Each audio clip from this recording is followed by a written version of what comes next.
The massive doors of the Galactic Council chamber slid open with a deep hum. Ambassador Zethkar walked slowly into the room, his 4 arms carrying data tablets filled with information that had taken his people decades to collect. The chamber was huge, with seats arranged in circles that rose up toward a domed ceiling made of crystal. Representatives from 12 different star systems sat in their designated spots, some floating in special tanks, others standing on platforms designed. For their unique body types, Zethkar's people, the Veltar, had been watching the galaxy for thousands of years. They were old, careful, and very good at staying hidden while they studied other species. What they had learned about humans in the past 50 years had filled them with a cold fear that reached deep into their bones. Honored council members, Zethkar began, his voice carrying clearly through the chamber's translation systems. I come before you today with a warning that may save millions of lives across our galaxy. Several representatives shifted in their seats. The Veltar rarely spoke in council meetings. When they did, it was usually important. We have been studying a species in a small star system at the edge of what you call the Orion Arm, Zethkar continued. They call themselves humans. They live on the 3rd planet of a yellow star they call Sol, and they are the most dangerous species we have ever encountered. A sound like laughter came from the section where the Catherian Empire's representatives sat. General Voxthin, a tall creature covered in dark scales, stood up from his seat. His people had conquered 3 star systems in the past century and were known for their powerful military. Dangerous? Voxthin's voice was full of doubt. These humans do not even have faster-than-light travel. Our scouts report they still use primitive chemical rockets and basic fusion drives. How can such a backward species be dangerous to anyone? Zethkar touched one of his data tablets, and a holographic display appeared in the center of the chamber. It showed images from Earth's history, battles, wars, and acts of incredible violence and sacrifice. Look at their history, Zethkar said. In their recent past, humans fought a global war that lasted 6 years. During this war, pilots would deliberately crash their aircraft into enemy ships, choosing certain death to damage their foes.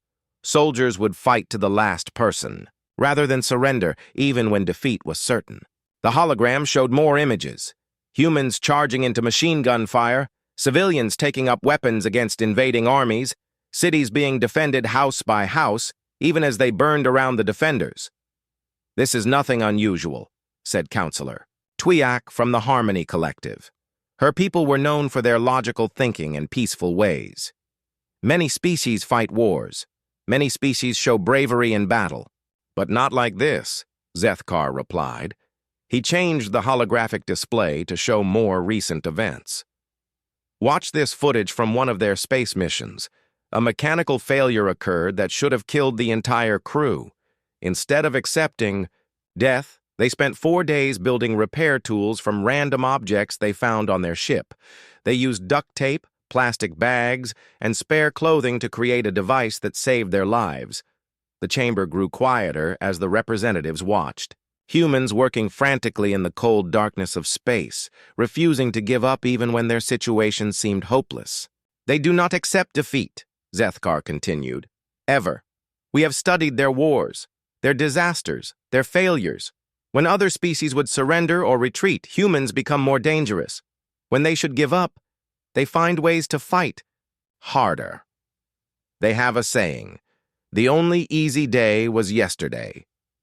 They mean that every new day should be harder than the last. General Voxthin made a dismissive gesture.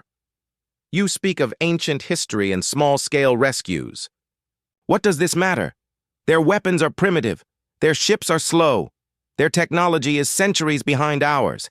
Even if they refused to surrender, what could they do against our weapons? Zethkar's 4 eyes focused on the Catherian general. That is exactly the wrong question. The right question is, what will they become when they are threatened? The ambassador touched his tablet again.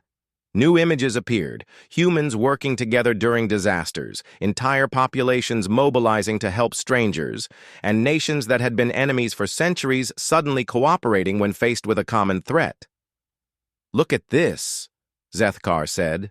When their planet was struck by natural disasters, humans would risk their lives to save complete strangers.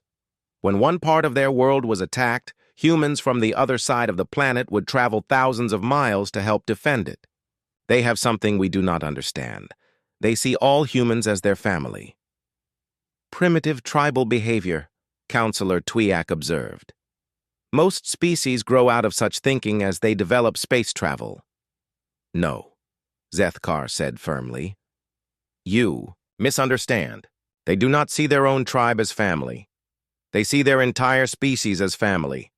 8 billion individuals, and they will fight to the death to protect any one of them. The chamber fell silent. 8 billion was a staggering number, larger than the total population of most council member species. Zethkar continued his presentation, showing more disturbing footage. They name their weapons. They name their vehicles. They form emotional attachments to their tools of war. This is not normal behavior for any known species. They do not see their military equipment as objects. They see them as partners. The Kai hologram showed human soldiers patting their rifles, pilots talking to their aircraft, and tank crews giving their vehicles personal names and decorating them with artwork. Most disturbing of all, Zethkar said, they have a concept they call total war. When truly threatened, they do not just fight with their armies. Every human becomes a soldier. Their civilians will make weapons in hidden factories. Their children will carry messages for resistance fighters. Their elderly will sacrifice themselves to slow down enemy advances. The entire species becomes a single weapon pointed at whatever threatens them. General Voxthin laughed again, but there was less confidence in the sound now. Even if this were true, they are still technologically inferior. Our shields can stop their most powerful weapons. Our ships are faster and stronger. What could they possibly do to hurt us? Zethkar looked directly at the Catherian general. General, in all your conquests, have you ever fought an enemy that studied your technology while you were fighting them? Have you ever faced an opponent that learned from every defeat and came back stronger? Have you ever battled a species that would rather die than let you win? The chamber was completely quiet now. No one spoke. No one moved. I am not saying humans are the strongest species, Zethkar concluded. I am not saying they have the best weapons or the fastest ships. I am saying they are the most dangerous because they do not think like us. They do not fight like us. They do not surrender like us. If you attack them, they will not try to defeat you. They will try to make your species extinct. The vote was called an hour later. 11 of the 12 council members voted to ignore the Veltar warning. Only Zethkar's own people voted to take the human threat seriously. General Voxthin stood as the meeting ended, his scales gleaming under the chamber's lights. The Catherian Empire has decided to claim the Sol system for our own expansion. These dangerous humans will be given the choice to surrender or be removed. We estimate the operation will take no more than a few days. As the representatives filed out of the chamber, Zethkar remained in his seat, staring at the empty holographic display. His people had survived for thousands of years by being careful, by watching, by avoiding unnecessary risks. He had a terrible feeling that the galaxy was about to learn why. 6 months after the Galactic Council meeting, Admiral Krexvoll stood on the bridge of his flagship, the Eternal Conquest, watching the small yellow star grow larger on his screens. Behind him, 200 of the Catherian Empire's finest warships moved in perfect formation through the darkness of space. The Sol system looked exactly as the scouts had reported, a primitive civilization that had barely begun to explore their own local area. A few small space stations orbited their home planet. Some basic mining operations worked in the asteroid belt. Nothing that could threaten a proper military force. "Admiral," his communications officer reported. We are receiving a transmission from the third planet. Put it through, Krexavol ordered, settling back in his command chair.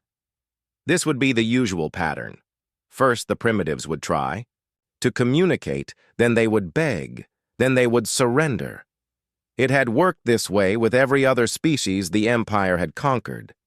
The main screen flickered and a human face appeared. It belonged to a female with short gray hair and hard eyes. She wore a uniform that looked military but seemed crude compared to Catherian designs. "This is Admiral Sarah Chen of the United Earth Defense Force," the human said. Her voice was calm, but cold. "You have 30 seconds to turn your ships around and leave our system, or we will be forced to defend ourselves." The bridge of the Eternal Conquest erupted in laughter. Several officers had to hold on to their stations to keep from falling over. Admiral Krexvol wiped tears from his eyes. "Did she just threaten us?" asked his weapons officer. "I believe she did," Krexvol replied. He leaned forward and activated his own communication system. "Human Admiral, I am Admiral Krexvol of the Catherian Empire. Your system now belongs to us. You have one chance to surrender peacefully. If you do not, we will take your world by force and your species will be relocated to work camps." The human Admiral looked directly into the camera. 30 seconds just became 25 seconds. Krexavol's amusement faded. The arrogance of these creatures was stunning. "Weapons officer, show them what they are facing. Fire a warning shot at their largest space station." The Eternal Conquest's main plasma cannon charged with a deep humming sound. A beam of superheated energy lanced out across space toward a human. "Orbital facility." The beam should have cut through the station like a sword through paper. Instead, it simply vanished. "What happened?" Krexavol demanded. "Unknown, sir," the weapons officer replied, checking his instruments. "The beam just disappeared. Like it hit some kind of shield, but our sensors show no shield generators on that station. Try again, full power." The second shot was twice as strong as the first. It also vanished without effect. Admiral Chen's voice came through the speakers again. 15 seconds. "This is impossible," Krexavol muttered. "Their technology is primitive. How are they stopping our weapons?" His science officer looked up from her station, confusion clear on her face. "Admiral, I'm detecting strange energy. Readings throughout the system. It's like they're using our own shield frequencies against us." 10 seconds, Admiral Chen announced. Krexvol had conquered 12 worlds. He had never retreated from a battle. "All ships prepare for full assault. Target their planet directly. These primitives need to learn their place." 5 seconds. "Fire everything," Krexvol ordered. 200 Catherian ships opened fire at once. Plasma beams, particle cannons, and fusion missiles filled the space between the fleets. It was enough. Firepower to crack a planet's crust. None of it reached its target.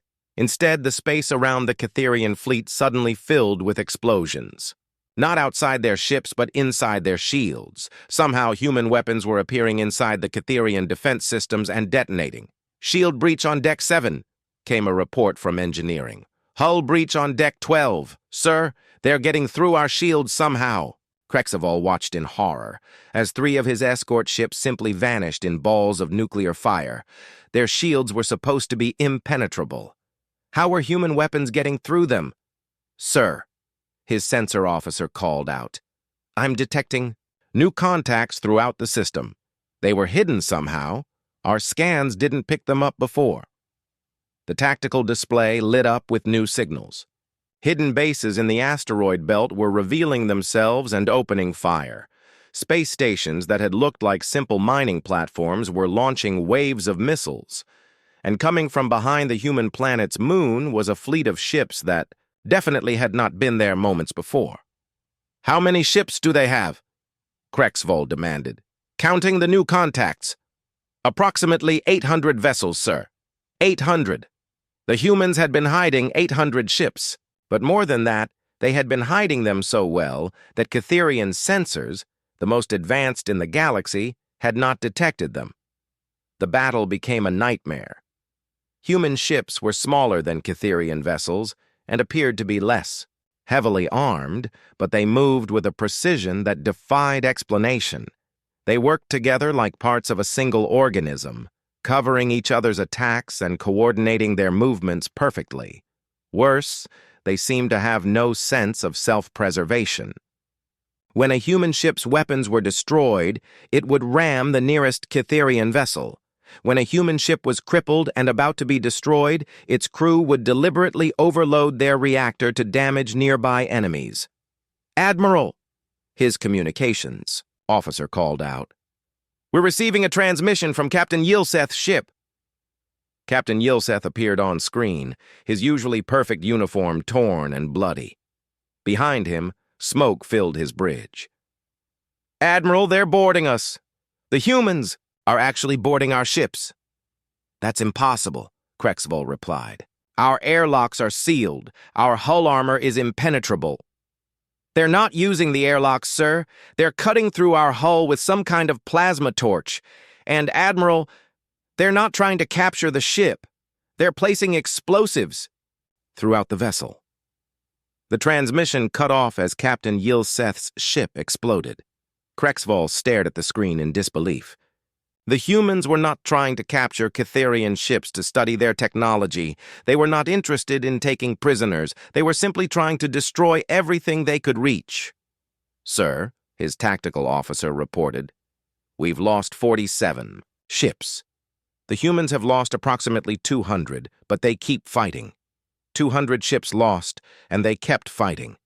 Any other species would have retreated by now. Any sensible military force would have tried to negotiate. But the humans just kept coming." A new alarm sounded on the bridge. "Hull breach!" someone shouted. "They're cutting through our armor!" Krexval felt the deck shake beneath his feet. Somehow, human boarding parties had reached his flagship. The most powerful ship in the Cytherian fleet was being invaded by primitives with cutting tools. "Admiral," came a voice from the ship's security chief. "The humans. They're not trying to capture the bridge. They're heading for engineering. I think they're trying to destroy the ship's reactor." Through the chaos, Admiral Chen's voice came over the communication system one more time. But now she was not speaking to the Cytherian fleet. She was speaking to her own ships. "All human vessels, this is Admiral Chen. Remember, we are not just fighting for Earth today. We are fighting for every human who will ever be born. We are fighting so that our children will know that when someone threatens our home, we hit back so hard that no one will ever threaten us again." Krexval watched, his fleet being systematically destroyed by an enemy that should not have been able to hurt them, an enemy that fought with a fury and determination he had never seen before. His ship shook again as another explosion echoed through the hull. Human voices could be heard in the corridors outside the bridge, getting closer. For the first time in his long military career, Admiral Krexval gave an order he had never thought he would give. "All remaining ships," he said into his communicator, "retreat, full withdrawal, leave the system immediately." Of the 200 ships that had entered the Sol system that morning, only 63 escaped. The others were destroyed by an enemy that the Galactic Council had dismissed as primitive and harmless. As the surviving Cytherian ships limped away from Earth, Admiral Krexval sat in his damaged command chair and tried to understand what had just happened. His people had fought dozens of wars against dozens of species. They had always won, but they had never fought humans before. And now, he was beginning to understand why Ambassador Zethkar had tried to warn them. The news reached every corner of Earth within 3 hours of the battle's end. Not through government announcements or military briefings, but through the voices of the survivors themselves. Admiral Sarah Chen stood before a collection of reporters and cameras, her uniform still stained with smoke from the bridge of her flagship. "At approximately 600 hours this morning, an alien fleet entered our solar system and demanded our surrender," she said, her voice steady despite the exhaustion in her eyes.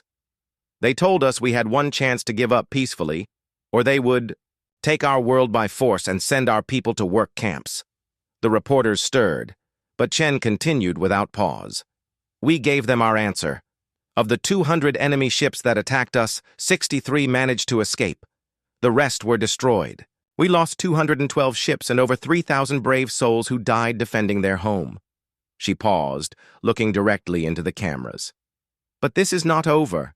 These aliens, who call themselves the Catherian Empire, will be back. They will bring more ships, better weapons, and they will try again to enslave or destroy humanity. We will not let that happen. What followed was unlike anything in human history.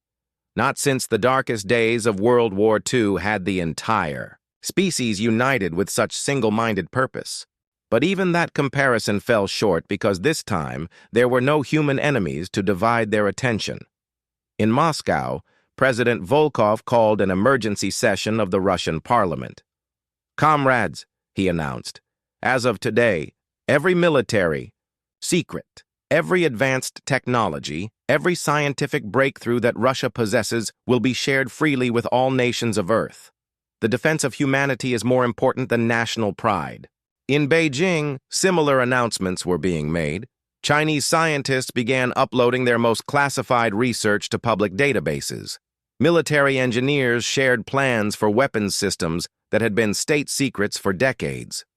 In Washington, London, New Delhi, Tokyo, and every other capital on Earth, the same thing happened. Borders that had existed for centuries became meaningless. Enemies who had faced each other across battlefields for generations suddenly became allies. Dr. Marcus Webb had been a quantum physicist at MIT before the attack. Now he found himself in charge of a laboratory that included scientists from 37 different countries, all working together to understand the Catherian technology recovered from the destroyed ships. The good news, he explained to a joint session of the United Nations Security Council, is that their technology isn't magic. It's just very advanced. The bad news is that we're about 50 years behind them in most areas. The Chinese representative leaned forward. Doctor, how long would it normally take us to close that gap? Under normal circumstances? Maybe 100 years? Maybe more? And under current circumstances? Dr. Webb smiled grimly. We're not operating under normal circumstances anymore. Every university on Earth is now working on this problem. Every government laboratory, every private research facility, every garage inventor with a good idea. We have 8 billion people, and every one of them knows that if we fail, our species becomes extinct. The transformation was visible everywhere. Factories that had been making cars began producing spaceship parts. Universities canceled regular classes and focused entirely on war research. Children as young as 10 were learning advanced mathematics and engineering because their schools had decided that every human mind was needed for the fight ahead. Detroit, automotive engineers worked alongside Russian rocket scientists to design new types of spacecraft engines. In Mumbai, computer programmers collaborated with German physicists to create better targeting systems. In São Paulo, Brazilian metallurgists shared their discoveries with Japanese electronics experts. The languages were different, the cultures were different, but the goal was the same everywhere. Make sure humanity survived the next alien attack. Sarah Chen, now promoted to Supreme Commander of Earth's Defense Forces, stood in the command center that had been built beneath the Swiss Alps. The room was filled with people from every nation, all working together with an efficiency that would have been impossible just months before. "Status report," she called out. "Shipyard production is ahead of schedule," reported Colonel Martinez from the construction division. "We now have facilities on Luna, Mars, and 3 asteroid bases. Total output is 400 ships per month and increasing." "Weapons development?" Dr. Webb looked up from his console. "We've cracked their shield technology. Our new quantum torpedoes can bypass their defenses completely. More importantly, we've learned how to build our own shields using their principles." "Personnel?" "Every human settlement in the solar system is now fortified," came the reply from General Nakamura, the Japanese officer in charge of defensive planning. Military training is mandatory for all citizens over the age of 16. We have approximately 2 billion people who can serve in combat roles if needed. 2 billion soldiers. Chen let that number sink in. The entire Catharian Empire, according to intelligence gathered from their captured computers, had a total population of about 500 million across all their worlds. Intelligence reports? The newest member of Chen's staff was actually a former Catharian prisoner, a junior officer named Krevtal, who had been captured during the battle and had agreed to help humanity in exchange for protection from his own people, who would execute him for losing his ship. The Empire is mobilizing everything they have, Krevtal reported through his translation device. Admiral Krexvol's report was not well received by the High Command. They think he exaggerated the human threat to excuse his defeat. The next attack will include 500 ships, including their newest dreadnoughts. When? 6 months, maybe 7. They need time to gather forces from their other territories. Chen nodded. 6 months to prepare for a battle that would determine whether humanity lived or died. It should have been an impossible task, but humans had never been very good at accepting impossible tasks. "Ladies and gentlemen," she announced to the room, "we have 6 months to build a fleet that can defeat 500 of the most advanced warships in the galaxy. We have 6 months to turn our solar system into a fortress that cannot be conquered. We have 6 months to prove that when you threaten a human family, you get a response that makes you wish you had never been born." She paused, looking around. The room had faces from every continent, every culture, every nation that had ever existed on Earth. Any questions? The room was silent for a moment. Then Dr. Webb raised his hand. "Just one, Admiral. Are we building ships to defend our system, or are we building ships to attack theirs?" Chen's smile was not pleasant. "Doctor, we are building ships to make sure that after this war is over, no alien species will ever again think that humans are an easy target. The best defense is making sure your enemies are too afraid to attack you." She activated the room's main display, showing the current status of human military production. Hundreds of shipyards, thousands of factories, millions of people all working toward a single goal. "The Catharians want to know what humans are capable of when we're threatened," she continued. "Let's show them." Outside the command center, construction continued around the clock. Humans had discovered something about themselves in the months since the attack. When they truly united for a common purpose, they could accomplish things that seemed impossible. The aliens had made one critical error in their planning. They had assumed that humans would react to invasion the way other species did, with fear, confusion, and eventual surrender. Instead, humanity had reacted the way humans always reacted to bullies. They had decided to hit back twice as hard. The second Catharian fleet arrived at the edge of the Sol system 7 months after the first battle. High Admiral Thexmore commanded from the Bridge of the Infinite Victory, the largest warship ever built by the Empire. 500 ships surrounded his flagship, including 12 dreadnoughts that had never been defeated in battle. This time, there would be no mistakes. This time, the primitive humans would learn what happened when they defied the Catharian Empire. "Begin." "The attack," Thexmore ordered. "Destroy everything. Leave no human settlements intact. Make an example of this system that the entire galaxy will remember." The fleet moved forward in perfect formation, ready to unleash destruction on a scale that would end human civilization forever. They never reached Earth.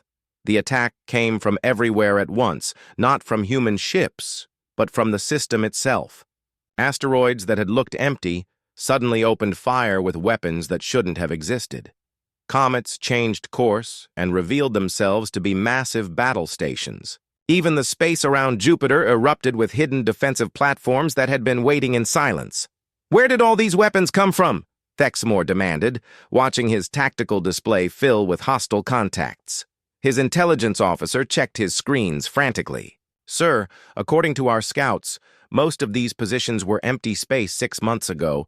It's like the humans built an entire defense network from nothing. That was exactly what they had done. In 7 months, humanity had turned their solar system into the most heavily defended location in known space. Every asteroid had been hollowed out and filled with weapons. Every planet had orbital defense platforms. Every piece of space debris had been converted into a potential weapon, but the real surprise was not the defenses. The real surprise was the attack. Human ships appeared behind the Catherian fleet, cutting off their escape route.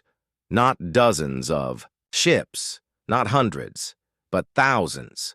More ships than the Empire had thought it was possible for humans to build. "This is impossible," Thexmore muttered, staring at his sensors. "Our intelligence reports said they had less than 1,000 ships. Total." "Sir," his communications officer reported, "we're receiving a transmission from the human fleet." Admiral Sarah Chen appeared on the main screen, but she was not speaking from Earth this time. She was speaking from the bridge of a human dreadnought that matched the size of Thexmore's own flagship.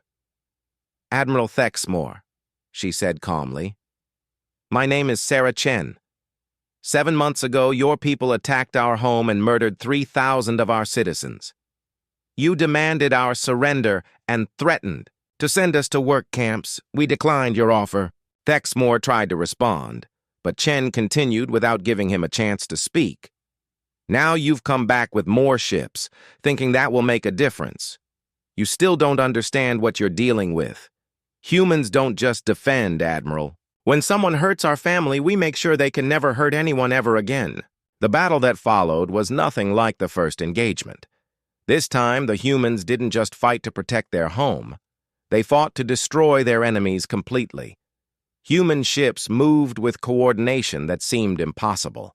They shared information instantly, adapted to Catherian tactics in real time, and used weapons that the Empire's scientists had thought were theoretical impossibilities. Worse, they fought with a savagery that terrified the Catherian crews. When human ships were damaged beyond repair, they didn't retreat or surrender. They rammed themselves into enemy vessels, using their deaths as weapons. Captain Elena Vasquez commanded the human destroyer Relentless Fury. When her ship's weapons were destroyed and her hull was cracked in 3 places, she didn't order her crew to abandon ship. Instead, she turned her vessel toward the nearest Catherian dreadnought.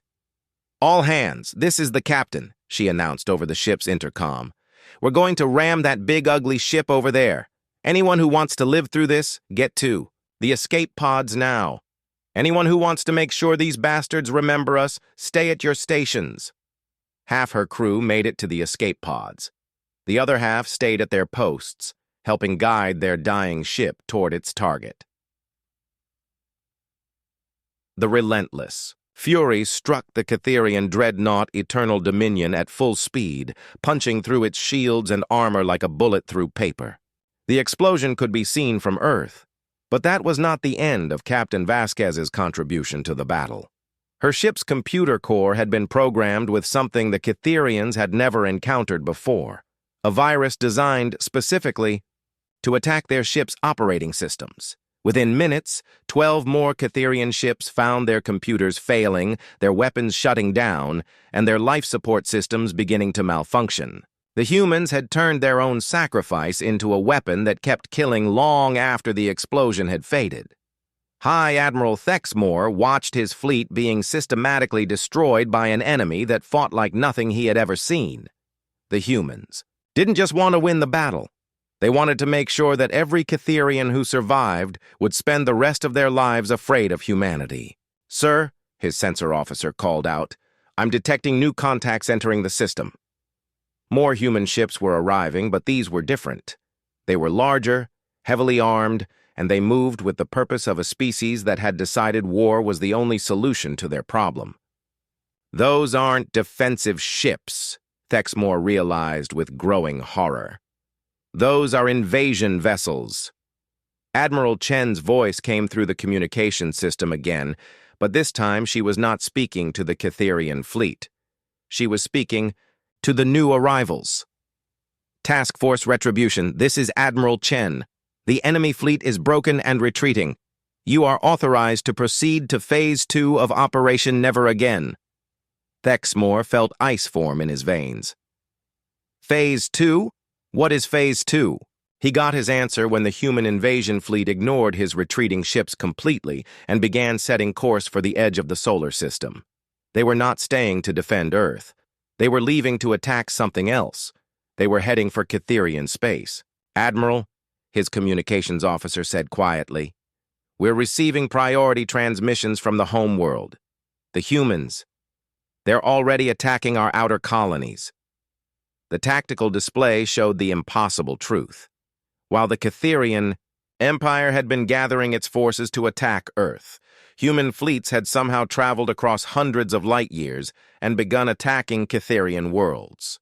How? Thexmore whispered. How did they get there so fast? The answer came from an unexpected source. Krevtal, the Cytherian officer who had defected to humanity after the first battle, appeared on the communication screen. High Admiral Krevtal said, I tried to warn our people, but they would not listen. The humans did not just reverse engineer our technology. They improved it. Their ships are now faster than ours. Their weapons are more powerful than ours. And they have something we have never had. What? They fight for something greater than conquest or glory. They fight for survival. And they have decided that the only way to ensure their survival is to make sure the Cytherian Empire can never threaten anyone again. The battle ended with the complete destruction of the Cytherian attack fleet. Of the 500 ships that had entered, the Sol system, only 37 escaped, and most of those were too damaged to fight again. But the real war was just beginning. Human fleets were now operating throughout Cytherian space, attacking military installations and giving the Empire a choice: surrender completely or watch their civilization be systematically dismantled piece by piece. High Admiral Thexmore, floating in an escape pod among the wreckage of his fleet, sent one final message to the Cytherian homeworld: do not send more ships. Do not send more weapons. The humans are not like us. They do not want to rule us or enslave us. They want to make sure we can never hurt anyone ever again. Surrender now, while we still have the chance. His message was received by the Cytherian High Command 3 days later. By then, 27 Cytherian military installations had been destroyed, and human ships were approaching the Empire's most important shipyards. The war was not over, but everyone in the galaxy was beginning to understand who was going to win. The war ended, not with a final battle, but with a message. Emperor Zaxthul, supreme ruler of the Cytherian Empire, sat in his palace on the homeworld of Cyther Prime and watched the tactical displays that showed the systematic destruction of his military forces. In 8 months of fighting, humanity had reduced the most powerful empire in the galaxy to a broken collection of defended worlds, cut off from each other and desperately trying to survive. The humans had not conquered Cytherian worlds. They had simply removed their ability to make war. Every shipyard was gone. Every military academy was destroyed. Every weapons factory had been reduced to rubble. But the civilian populations were unharmed, fed by supplies delivered by human ships that arrived without warning, dropped off food and medical supplies, and left again before anyone could respond. The message that ended the war came from Admiral Sarah Chen, transmitted simultaneously to every Cytherian world, every remaining ship, and every government facility in the Empire. Emperor Zaxthul, she began, her image appearing on screens throughout Cytherian space. 8 months ago, your forces attacked our home without warning or provocation. You demanded our surrender and threatened to send our people to work camps. When we refused, you returned with a larger fleet, intending to destroy our civilization completely. The Emperor watched from his throne room, surrounded by advisors who had all urged him to accept human terms weeks ago. Your empire controlled 12 star systems, Chen continued. Your military was the strongest in the galaxy. Your technology was centuries ahead of ours. You thought that made you invincible. The human admiral paused, and when she spoke again, her voice carried the weight of absolute certainty. You were wrong. Strength is not about having the best weapons or the fastest ships. Strength is about having something worth fighting for and the will to never give up. You fight for conquest. We fight for family. Around the galaxy, on worlds that had once been proud members of the Catherian Empire, populations gathered around their communication devices to hear the human judgment. The war is over, Chen announced. Your military no longer exists. Your ability to threaten other species has been permanently removed.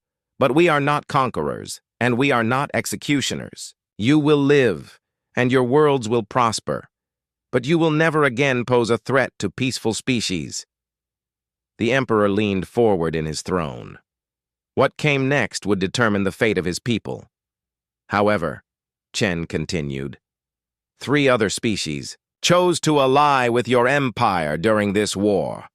The Zerion Republic, the Helios Syndicate, and the Crescent Federation all sent ships to help destroy humanity. They made their choice. Now, they must live with the consequences. The tactical displays throughout the palace showed the reality of those consequences. The 3 allied species no longer had spacefaring civilizations. Their ships were destroyed, their colonies evacuated, their populations relocated to their homeworlds under human supervision. They still lived, but they would never again travel. Between the stars, the galaxy is under new management now, Admiral Chen concluded. Not human management, but the management of those who understand that some lines cannot be crossed. Attack a peaceful species and face the consequences. Threaten to commit genocide and discover that humans take such threats personally. The transmission ended, leaving the Catherian leadership in stunned silence. 3 days later, a single human ship arrived at Kither Prime. It carried no weapons, no troops, and no threats. Instead, it carried Ambassador Lisa Park, a human diplomat who had volunteered for what many considered the most dangerous assignment in the galaxy. Emperor Zax Thul met her in the same throne room where he had planned the destruction of humanity. She was small by Catherian standards, unarmed, and completely calm. Your Majesty, she said through her translation device, I'm here to discuss the future. What future? The Emperor asked bitterly. You have destroyed my empire. No, Ambassador, Park replied. We destroyed your military. Your empire was built on the ability to conquer and intimidate other species. That empire is gone, but your people can build something better. She activated a holographic display that showed plans for new trade routes, scientific exchanges, and cooperative projects between human and Catherian worlds. We don't want to rule you, she continued. We want to make sure you never again threaten innocent people. Work with us, and your species can become part of something greater than any empire. Refuse, and you can spend the rest of your existence isolated on your homeworld, cut off from the galaxy. The choice was not really a choice, at all. 6 months later, the Galactic Council met again in their crystal chamber. But this time, the meeting was very different. Representatives from 37 species attended, including several that had been enslaved by the Catherian Empire and were now free. Ambassador Zethkar of the Veltar stood at the center of the chamber, but he was no longer trying to warn anyone about humanity. Instead, he was introducing the newest members of the council. I present Admiral Sarah Chen and Ambassador Lisa Park of the Human Federation, he announced. Admiral Chen had retired from military service after the war, but she still carried herself like a soldier. Ambassador Park looked exactly like what she was, a diplomat who specialized in turning enemies into allies. Honored council members, Chen began, humanity did not seek membership in this body to gain power or influence. We are here because the galaxy needs someone willing to stand up to bullies. She gestured to the expanded chamber, which now included representatives from species that had been liberated from various forms of oppression. The age of conquest is over. The age of cooperation has begun. Any species that threatens peaceful civilizations will face the same response that the Catharian Empire received. We are not the galaxy's rulers. We are its guardians. Ambassador Park stepped forward. But we are not just here to threaten those who would do harm. We are here to help those who choose peace. Human technology, human resources, and human protection are available to any species that commits to the principles of non-aggression and mutual cooperation. The vote to admit humanity to the Galactic Council was unanimous. The ceremony ended with a moment that would be remembered throughout galactic history. A group of children from 12 different species, including young humans and even a few Catharian youngsters, played together in a recreation area attached to the council chambers. They spoke different languages, breathed different atmospheres, and came from worlds hundreds of light years apart. But they played the same games, laughed at the same jokes, and treated each other as friends. Watching them through the chamber's transparent walls, Ambassador Zethkar spoke quietly to Admiral Chen. "I tried to warn the Council about humanity," he said. "I told them you were dangerous." "We are dangerous," Chen replied, never taking her eyes off the playing children. "We are very dangerous to anyone who threatens our family." "And who do you consider family?" Chen smiled as a human child, helped a young Catharian up after a fall, and a Veltar youngster shared his snack with everyone in the group. "That's a good question," she said. "The answer keeps getting bigger." Outside the council chamber, human patrol ships continued their eternal watch. Their hulls bore names like Never Forget, Peaceful Guardian, and Protective Wrath. They were crewed by humans who had volunteered for a lifetime of service, ensuring that no species would ever again face the choice between slavery and extinction. The galaxy was at peace for the first time in centuries. It was a peace enforced not by laws or treaties, but by the knowledge that somewhere among the stars, 8 billion humans were ready to respond to any threat with a fury that had already broken the strongest empire in known space. The Catharian Empire had learned too late that humans were not the monsters of the galaxy. They were the monsters that other monsters feared, and they would never stop watching.